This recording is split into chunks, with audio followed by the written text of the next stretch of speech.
J'étais en train de réfléchir moi-même quand j'étais à la maison. Vous savez, quand vous êtes sous l'emprise d'une certaine force, parfois vous ne vous rendez pas compte. Amen. Quand quelqu'un qui est sous l'emprise du péché, parfois, il y a certaines choses qui vous amènent à ne pas vous rendre compte. Et je réfléchissais par exemple sur l'argent. Si vous demandez à tout le monde que tu dis à quelqu'un que tu aimes trop l'argent, il va refuser. Amen. Parce que quand quelqu'un est sous la soif d'argent, il ne remarque pas souvent. Amen. Il ne remarque pas souvent. Parce que c'est quoi le péché? Je ne dis pas l'argent est un péché, mais cette soif. Vous savez que non, le péché a souvent un caractère anesthésique. Amen. Le péché a souvent un caractère anesthésique. À ne pas oublier. Donc tu peux être là, mais tu ne remarques pas. Donc tu peux être dans une certaine habitude, mais ça semble être vraiment quelque chose d'inoffensif. C'est pas si grave que ça. Je ne suis pas la première personne à faire toutes ces choses-là. Donc ça vous donne cette attitude-là, cette atmosphère-là. Mais ce que vous allez remarquer, par-dessus tout, c'est qu'on est malheureux. Donc là-bas en Égypte, ils étaient malheureux. Prenons simplement l'exemple. Quand vous venez là, la plupart, vous êtes malheureux. Vous êtes triste. C'est l'attitude de quelqu'un qui est dans le péché. Amen. Vous êtes triste. Je sais ce que c'est là. Vous avez une atmosphère. C'est comme si vous voulez que quelqu'un puisse avoir pitié de vous. Voyez comment le péché rend les gens pitoyables. C'est comme les gens ont été nombreux dans ce cas-là, mais ils étaient liés. Mais or que la sortie de l'Égypte, il y avait une prophétie. Si nous prenons dans le livre de Genèse 15, Genèse 15, le verset 13 à 16. Genèse 15, excusez, le verset 13 jusqu'à 16. Là, on parle de la prophétie que Dieu donne à Abraham concernant leur sortie. Il annonce que non, ils seront prisonniers, ils seront esclaves, mais il annonce la libération. Si nous lisons au nom du Seigneur. Et l'Éternel dit à Abraham, sache que tes descendants seront étrangers dans un pays qui ne sera point à eux, et ils seront asservis, et non on les opprimera pendant 400 ans. Amen. Mais je jugerai la nation à laquelle ils seront asservis, et ils sortiront ensuite avec de grandes richesses. Toi, tu iras en paix vers tes pères, tu seras enterré après une heureuse vieillesse. À la 4e génération, ils reviendront ici, car l'iniquité des Amoréens n'est pas encore à 50. Maintenant, là, il y a une chose qu'il faut remarquer. Donc, la génération, amen, a 2 volets. Amen. Il y a la génération comme les descendants. Il y a la génération comme le temps. Le temps qui est écoulé. Quand on parle de la génération comme temps, égale à 40 ans. Mais la génération abrahamique dont on parle ici, c'était les descendants. Il y a d'abord Abraham, il y a Isaac, il y a Jacob et enfin Joseph, la 4e génération. Amen. Mais bon, il faudrait que vous compreniez cela bien, parce que ça trompe beaucoup de gens. Nous savons tous que non, la génération est de 40 ans. Mais comment se fait-il que on dit que non, c'est 400 ans après? Non, là c'est un autre volet. Ça c'est les descendants dont Dieu parle là où les descendants. Il y a d'abord Donc, quand on dit Dieu d'Abraham, Dieu d'Isaac, Dieu de Jacob, Dieu de Joseph, les quatre là, parce qu'il sera libéré à la 4e génération, la génération de Joseph. Parce que la promesse, ou encore la bénédiction de Dieu, la bénédiction, ça devait quitter d'abord Abraham, ça passe à Isaac, et cette bénédiction arrive à Israël, donc Jacob, et enfin à Joseph perfection. Amen. Donc il les annonce que non, à la 4e génération, que cette nation devait être libre, délivrée. À quel moment?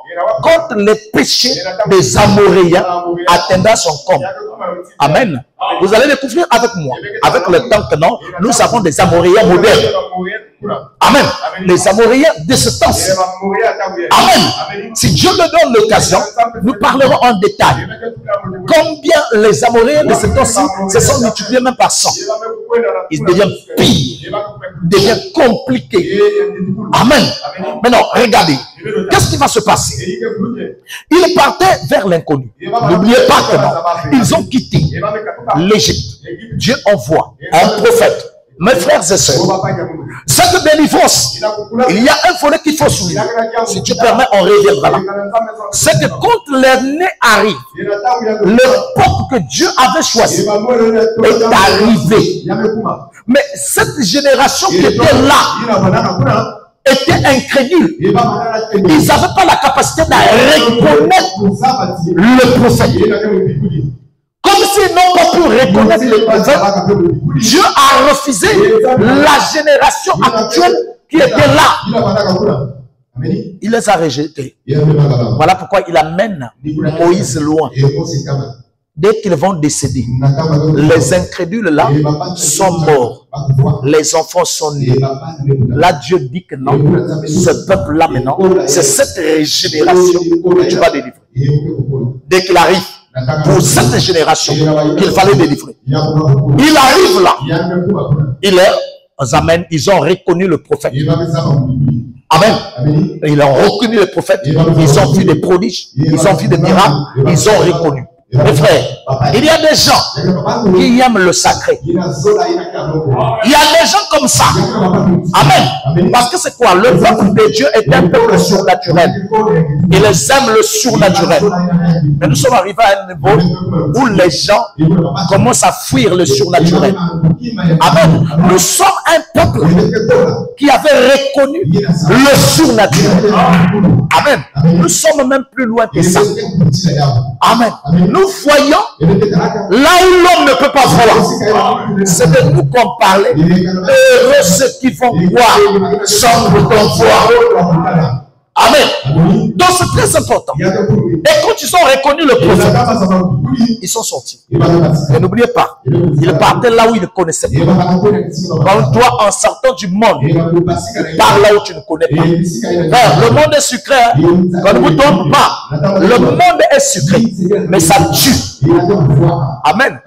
Qu'on n'en veuille pas. Même un petit désir du monde va te détruire. Va te détruire. Qu'est-ce que nous voulons faire? Nous sympathisons. Nous voulons sympathiser avec le mal. Non, on ne se sympathise pas avec le mal. Le mal restera avec le mal. Ça te tuera. Tôt ou tard. Regardez, je dis parler la fois parce que je dis que mon mal n'est pas si grave. Hein. Je n'ai que de la haine. La haine te tue. La haine produit des choses. Regardez, si Dieu le permettra, un jour je vous parlerai les dégâts que la haine produit dans l'âme. Ça transforme des choses en toi. Ça met ton âme remplie d'amertume. Amen. Tu deviens comme quelqu'un dans l'intérieur en train de subir quelque chose qui n'est pas bien. Beaucoup de choses sont dans ce cas-là. Et ils croient que non, ça leur fait du bien. Amen. La haine restera la haine. Oh non, j'avais raison. Que tu aies raison ou pas, la haine fera que le mal. Amen. La haine fera que le mal. Chaque mauvaise chose qu'on fait, ça ne peut que détruire. Les gens se sentent habitués. Ils ont sympathisé. Ils ont menti. Le mensonge est devenu la nourriture quotidienne. Ça ne dérange plus les gens. Vous voyez, dans cette prison, là où les gens étaient, mais ils ont écouté le prophète. Est-ce que vous savez que non, il y a beaucoup de gens qui croient qu'ils ont reconnu le prophète, mais ils n'ont pas reconnu. Amen. Vous savez, il y a une différence entre accepter et croire. Amen. Si vous pouvez accepter un prophète, mais vous ne croyez pas en lui. Vous savez, accepter, c'est acquiescer. Accepter, c'est utiliser la tête, l'homme. Vous voyez, certainement, le bon sens. Mais croire est différent. Parce que croire, c'est la faculté mentale du bas. Amen. C'est ici. Croire, c'est ici. Parce que celui qui croit, c'est celui qui veut être comme cela. C'est celui qui veut obéir à cela. Amen.